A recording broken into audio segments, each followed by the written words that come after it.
Jhiho. Always wait for me to clap. Okay. Well, welcome back to Where the Intern. Today I have co-founder of Ronin, Jhiho, Jeff, next to me. And Jhiho has been one of the legends in the crypto space. And you graduated from Yale, right? And he has a wonderful background. So how did you start your crypto journey? Like graduate from Yale and not going to finance? So I always thought that crypto was interesting, but I thought that it was unfair when I had to buy Bitcoin and someone else could just mine it. But then I found CryptoKitties in December of 2017.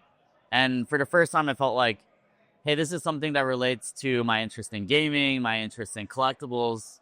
Because I grew up as a gamer and a collector. My dad collects insects and fossils. I grew up obviously playing video games. I'm half Korean, so yeah. When I learned that crypto could be about gaming and collecting, then that's when I really started to dive down the rabbit hole. And I discovered Axie as a community member, actually, and decided that I wanted to commit my life to the space. And yeah, it's 7 years later, and haven't looked back. Wow, what a story! And I heard you were like diving building when you were in Vietnam, and you really don't know what's going on with the world. And that was the first time I met you, when you first come back to the States, and you realize a lot of people actually really like Axie, and you're like actually famous. How did you feel? Yeah, so basically, right, the context is we were stuck, or I was stuck in like Korea for a lot of COVID, and then Axie obviously blew up during COVID, and I came back to the States, and I was in San Francisco, and I met Vera, and she was at basically the first meetup after the vaccine was created, where people were able to kind of come out, and I got invited to speak at some meetup, and I was just like blown away by how many people came to see me speak. I think it was like hundreds of people, so that was really like a mind-blowing moment for me. And yeah, I think it's really a testament to, or like how many people were able to onboard, the excitement that we're able to generate, over the last couple of years. Great times. I remember, so for people who may not know about Axie and Ronin, and there's some like NFTs related to it, can you explain to people like, what they are? Yeah, so Axie Infinity is the first and the largest crypto game. It was the first to hit millions of users, but we started it out in 2018. Axie's kind of similar to Pokemon or Tamagotchi. They're cute. You can battle them. They have genes. You can breed them together. So that's kind of, we got that part from CryptoKitties. And Axie was built to introduce everyday people to crypto in a way that's fun, that's relatable, that makes sense. Crypto can be really scary, so we wanted to mix it with something that was cute and relatable and fun. From the early days of Axie, we knew that we would need to face blockchain scaling because we came from the CryptoKitties community, which obviously CryptoKitties kind of clogged Ethereum. So we were thinking about, if we're successful, we're gonna clog Ethereum, we need to think about like long-term scaling solutions. So we originally were using something called Loom Network, which was like an early Ethereum scaling solution, but they basically shut down and gave up, and we realized, hey, we can't build our dreams and our startup on top of someone else's startup. So we had to build our own infrastructure. So we built the Ronin chain as gaming infrastructure to help us initially scale Axie. And it worked. So Axie was the first game to experience what we call the Ronin effect. Went from 19,000 users to 2 million users within basically a couple of months after we deployed Axie on Ronin. And then we thought, hey, if it worked for Axie, this infrastructure, this blockchain would possibly or probably be a good thing to use for scaling other crypto games. So that's now what Ronin is about. It's a gaming chain. It's king of the gaming chains. It has a lot of the best, or all of the best Web3 games. Titles like Pixels, which was the second Web3 game to hit 1 million users, Fableborn, Lumiterra, which is like a Chinese MMO. So a lot of Chinese people in crypto know about Lumiterra. Forgotten Runiverse, Ragnarok Online. So yeah, we have a pretty stacked lineup. Yeah, and I heard you guys actually recently opened it for everyone to build the game there. So for people who may not know how to start, or builders or users, right? Like how can they start to? Yeah, so basically, in the early days of Ronin, Ronin was a curated and permission chain, which meant that you'd have to kind of work with us very closely to be able to deploy. But recently, we opened up Ronin to permissionless deployment, meaning anyone can build anything on Ronin. Ronin is an EVM sidechain, so any EVM code or application can be deployed on Ronin.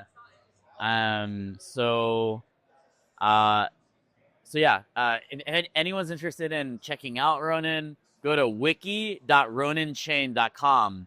That's one link where you'll be able to download the Ronin wallet, check out the Ronin NFT marketplace, check out the top games on Ronin, check out the DeFi protocols on Ronin, and also learn how to deploy smart contracts, find all the data that you would need as a developer to be able to start shipping and iterating and experimenting. Do you have like the some data like on Ronin, like how many daily active users, how many transactions? So Ronin was the fourth most used chain of all of crypto for 2024. Ronin has around 600,000 daily active addresses, 1.8 million monthly active addresses, and the Ronin wallet has been downloaded over 17 million times. We did $72 million in NFT volume last year, which was like 125% increase over the previous year. Ronin has done over $4 billion of lifetime NFT volume. And around 50% of our users are totally new to crypto. So a lot of chains, a lot of people say that they're here to onboard millions of muggles and real people, but that isn't something that we just put on our website. That's something that we've done. We have intimate experience being able to onboard people from outside the space, the friends and the family members, gamers that were kind of around our community in the initial days. This is something that I always think about is like your future users that don't know about crypto are typically going to be the friends and family members of your current users. It's not going to be like random people off the street. It's going to be like 1 or 2 degrees of separation from your existing users. Yes. I know Jhiho has been always the community-driven person, and a lot of builders are really diving into like, oh, I want to build a perfect product, but they don't really understand what the user want, or what are the perfect product for user. So I'm like, we're building a product that no one actually wanted to use, right? So I know like you probably had a lot of experience, and you're really good at listening what people want. Like, what's your takeaway? Builders and users, like how to align that expectations to. Well, good product management is about having the voice of the user represented in your products, but also knowing how to prioritize user feedback, how to really get to the essence of user pain. A user might be asking for something, but there might be a more elegant solution than the one that the user is proposing. So it's really about being able to interpret user pain, user desires, and find elegant productized solutions to those emotions, to that feedback. And I think this is also why, right, like building in Web3, also good building comes from being relatively close to the community or being very close to the community. So I think it's very important for the teams building products to not be so secluded from the communities that they're building for. In the early days, right, this obviously manifested in us being around in the Discord all the time, really understanding what our users are like, and then over time as you scale, finding ways to be even more systematic about that as you expand. Yeah, and then I do see a lot of like feedback and engagement that you guys have with like your community, your ecosystem. So I think that's quite important for a lot of founders, and thank you for that suggestions.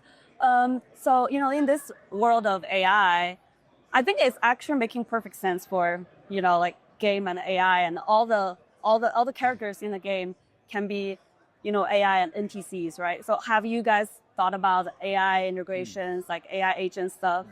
Well, AI and gaming have a long history, right? A lot of things in games can already be seen as powered by AI, but AI is just getting so powerful every month now. There are like massive advancements in AI. So, one of the biggest opportunities I believe is, we talk about how play to earn and smart incentives are really tricky and really important for Web3 gaming, right? How do you basically get tokens into the hands of the people that need it most? And a lot of this stuff, I believe, can be enhanced, or the analytics and principles around how to do this type of distribution can really be enhanced by AI. Right. Imagine a character in a game that acts as like the central banker that is able to kind of automatically balance the in-game economy, distribute the rewards. Obviously, AI-powered bosses, NPCs. Even So yeah, AGI, like AGI game environments, game graphic stuff. for sure. I mean, we're literally maybe closer, right? Like, I think there's a lot of hype around around AI, but if we can get to AGI in the next couple of years, then everything is going to really be different. And this is also one of the things that we've been thinking about long term is eventually humans will not really need to work in a lot of the roles that they're currently working in. And in the future, I believe it will make sense for people to be able to just earn value because they're playing games, being a good friend, making it so other people aren't lonely in the world. Because one of the things that AI will really have a hard time solving for is human-to-human interaction. Yes. People, the value of a human talking to another human, listening to them, asking questions, and making the other human feel heard by another human, that is one of the only things that AI will not be able to do in the future. And because of that, right, being a friend, being a gamer, being a good guildmate, this might be one of the last rewardable tasks that humans have left in the future. Right. So what's next? The AI stuff with Axie or Ronin games. Well, we have a lot of different AI frameworks on top of Ronin. I think you're also AI too, right? I have a Jhiho. Jhiho's.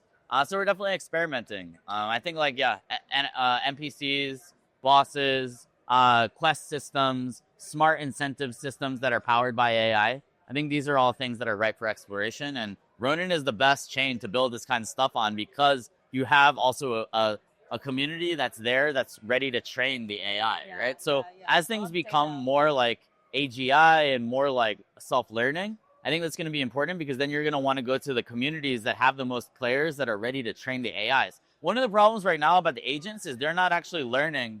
That's actually why I'm put Jhiho's back into maintenance, is because they're not actually learning from the community. You actually have to manually tweak these things on the back end. Therefore, to me, they're not actually truly AI agents yet, because to me, they're not going to be able to reach their true potential until they're just out there learning and adjusting their behaviors without you having to go in the back end and do anything. So to me, I think the AI agent frameworks are a little bit primitive right now, but I think they'll get better, especially as these things are able to just be out there learning and adjusting themselves. It's so annoying to have to adjust it manually on the back end. To me, that's almost defeats the purpose. So. Yeah. I agree. And I was looking for one day if AI can be the community manager for it will be so much more efficient, and it can work 24/7 for us. Yeah, I mean, I think one of the things that we're trying is uploading all of our support documents, right? So you basically upload all your support documentation, and then you have an AI that's able to just constantly help the community and respond and kind of answer questions. Yeah. So before we came to East Denver, I introduced the Jhiho to Story to Jason, and they had a short walk. So I think it makes perfect sense for IP and game characters connected. So how does that IP picture in your head in the game world? Well, the thing that I'm interested about Story is a couple of different things, right? First, IP licensing is a really annoying and inefficient business. Yes. For example, I once talked to a team that had the IP for Sanrio or Hello Kitties. But but like they were the only ones that had the license in Web3, and they were actually a team that ended up failing and being like really sketchy, right? So sometimes like in the real world, like IP licensing is really arbitrary, and it's about who you know. It's not an equal playing field. Right. In an ideal world, and this is like a lot of IP holders are like, they don't want their IP to have anything to do with crypto, right? They don't want to be involved. So it's really an annoying process. Whereas for me, if there's just an IP marketplace, I'm like, okay, nice. Here are all the IPs. We can license this in a very like safe and systematic way without having to like deal with like corruption and bribes that you typically have to go through with the IP holders. You have to go to dinner. You have to do a lot of BD. And it's really annoying to have to speak to these IP holders, especially when teams will give really great IPs to like their friends or just people that have a random connection to them, rather than the best person to help circulate the IP. Therefore, right, an IP marketplace makes a lot of sense, and it needs to be like more like a marketplace where you can just shop for IPs and integrate them easily, right? So Axie could do a lot of really easy IP crossovers without having to have like people be like, oh, I don't want to work with a crypto game, or having that kind of stigma. Right. So that's one. Then two, the royalties, right? Like that makes a lot of sense for me too. Being able to get real revenues on chain is going to be one of the big trends whenever utility is basically recognized. For Axie, right, the fact that we made $1 billion, put it on chain and put that in the treasury, that's what created billions of dollars for the Axis token last cycle. So being able to get real revenues on chain, that's one of the things that's missing in Web3. So that's something that I'm obviously also really supportive of. If there could be really cool ways to basically, right, earn some licensing fees with Axie or Ronin IPs and vice versa, I think it'll be like an interesting new revenue stream and a new way to basically spend money effectively and get exactly what you want when it comes to like, IP licensing. So I'm pretty excited about that aspect. I totally agree with you. And I think IP can be that layer, not only in games, also in the social. And it's a free use IP marketplace that is make it more transparent, much easier to use, easier to get rewarded in the royalty perspective. And it gives it gave a life for like IP ecosystem, right? So I know like, I have huge respect to Jhiho, and I was walking straight on the street with Aster one day, and the people heard, like you're doing the Axie stuff, and people was like, "Oh my God, this is one of the most legendary event happening in the crypto, which adopted a lot of users, and you changed a lot of people's life, right? In Indonesia and the Philippines, I think that's what's the value of our crypto world can be for the future of the humans. So what does the future adoption look for you in the game world? I think the good thing about games is people can earn their first crypto without having to buy. One of the big problems with the user journey of crypto right now is, right, like usually if you want to start using crypto on chain, the first thing that people have to do is buy crypto, but they're not sure whether they actually are interested yet. So with games, you can get them to fall in love with the community, make some friends before asking them to do anything on chain. In addition, right, they're able to earn a small amount of crypto, at least maybe some gas money or gas fees directly without having to basically do the fiat on-ramp as the first step, because that is one of the most annoying and complex aspects. It can take a lot of times. It can have an expensive fee. So to me, the ability to actually just earn your first crypto, whether it's a few cents or a few dollars up front, it actually dramatically changes the user journey and the onboarding experience. So I believe that is one of the big advantages that gaming has. We also see that Ronin has a 17.5x higher 30-day retention rate than Solana. Why? Because games are way more fun and retentive than other parts of crypto. Games create social and economic relationships with people all over the world. And just like me, and I played World of Warcraft, and it was impossible for me to quit because all of my friends were playing WoW, right? So that's how people see it with Ronin, is like they cannot basically quit the Ronin network because all of the friends that they've made over years of their crypto experience are in the Ronin network. That's why our retention is so much higher. And, that's what I truly believe, that gaming is a really good or the best foundation for a chain because of that those relationships that are formed and the amazing retention that forms because of that. Yeah, I think you just onboarded one more person. The camera guy behind it, he was like nodding behind Yeah. the whole time. He might not know about crypto, but he probably knows about World of Warcraft. He's probably a gamer. He was agree with you when you talk about the social part. Yeah, absolutely love it. So what's the next for Axie? Is there anything new coming? We do have something cooking. Keep an eye out for it on the Axie Twitter. Everyone always says like they're gonna make a better game than Axie, but Axie is always the next Axie. Axie has around 280,000 monthly active users right now. It has 2 games that have over 100,000 DAU. Axie makes millions of dollars a year in treasury revenue. We also have like a really cool dynamic NFT system where your Axies get more powerful over time as you level them up, and you level them up on chain.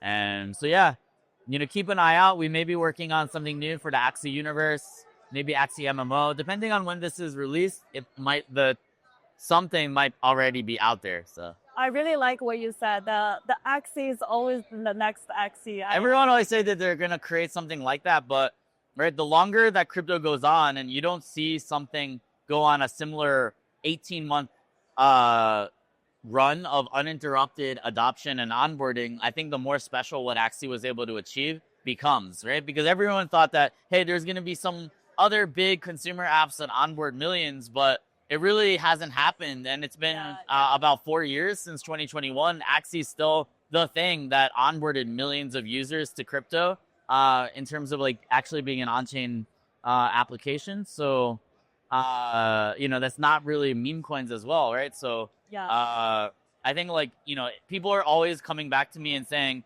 wow, like, I kind of underestimated Axie, or I slept on Axie, or I thought that something was going to be able to beat it when it came to driving adoption for crypto, but it's many years later and we still haven't seen anything really on that scale.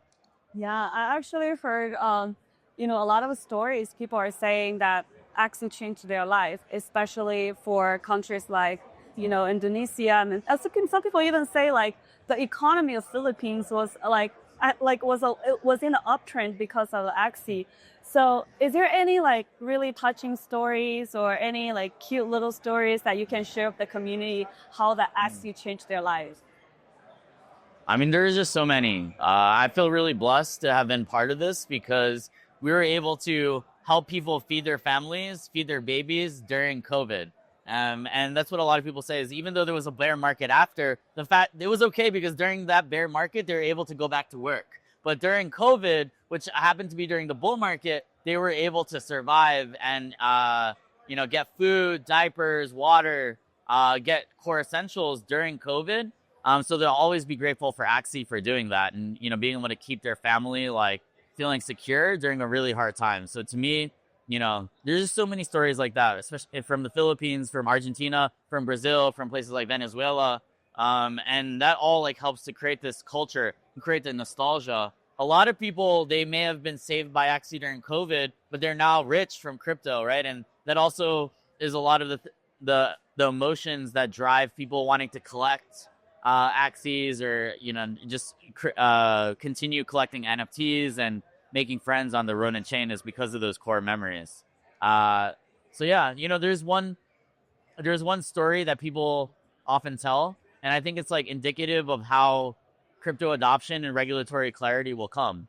There was once a congressman in the Philippines, and he went out to the province, and he saw a child in a tree with his phone, and the congressman was really worried. He's like, kid, why are you all the way up in the tree? Why are you using your phone like that? You're hanging on the branch. You might fall down. Like, stop using your phone and support yourself. Like, don't fall off of that branch. But the kid told to him, no, like, sir, I'm up in the tree because I need to get better internet so I can play Axie Infinity. Right? So that congressman had a really mind-blowing moment where he's like, wow, the next generation is already using crypto. They feel really passionate about it because he's going up in the tree. That's how I believe that, mainstream adoption will happen, regulatory clarity will happen, political buy-in will happen, where politicians see their constituents and their voters using the technology and need to find a way to support it and relate to it so that they can win elections. Yeah, I mean, we all grow up in a very peaceful, like no war country, and then U.S. dollar is valuable, right? Like imagine people who live in the places that the money they don't trust their currency, and that's actually really sad. Well, Jhiho has been one of the strongest men I've ever met, and there's definitely a lot of like up and downs with your journey, right? Being in this space for so long, what drives you forward? Is that dream? What do you want to achieve as a human, like, for the society? For me, like, I believe that property rights are really important. So basically empowering people to be able to have economic freedom and property rights. To me, that's like a very important dream. It's almost like a second American revolution where have this ability to have this financial renaissance that empowers a lot of people. There's also, some sort of pressure because AI is coming and is going to start to disrupt like labor and things like that. So we're at a really important crossroads in history where people need more economic freedom, more property rights, more opportunity, just as AI is going to start to come in and disrupt labor. So, I think that's one of the things that really drives me forward is being able to help people hear their stories and make crypto, like, to me, crypto is going to be key to financial literacy in the future. If we can introduce people to crypto through fun and nostalgic applications that make them think of their childhood, then we're able to increase financial literacy and empowerment of people in a really interesting and novel way. So to me, that's a lot of what pushes me forward. Of course, I'm also competitive, right? Like there are so many haters and losers who said that we would that Axie was never going to make it, and that they're never going to be able to do it. Axie is a bear market. The community is all going to leave. That didn't happen. They're never going to be able to do anything beyond Axie. Then we had Pixels, which went to millions of users, right? So also just like making sure that all the people that doubted us and hated on us and said horrible things, that they're all proven wrong. Like to me, that's also like a big thing that pushes me forward, to be honest. That's 100% a picture of American hero look like. Thank you for sharing. And this is a lot of serious conversation we had, but we're giving some flavors in our conversation. I know your favorite food is Jollibee. That's true. That's true. Okay. Another spicy questions. There's spicy questions for you. What is in this crypto space, right? What is that fuck? What is that fuck, marry, kill? It could be a person, it could be projects, it could be token, whatever that is. Fuck, marry, kill. Okay. You're gonna say something that people are gonna hit. Yeah. Fuck Solana. Solana. Marry.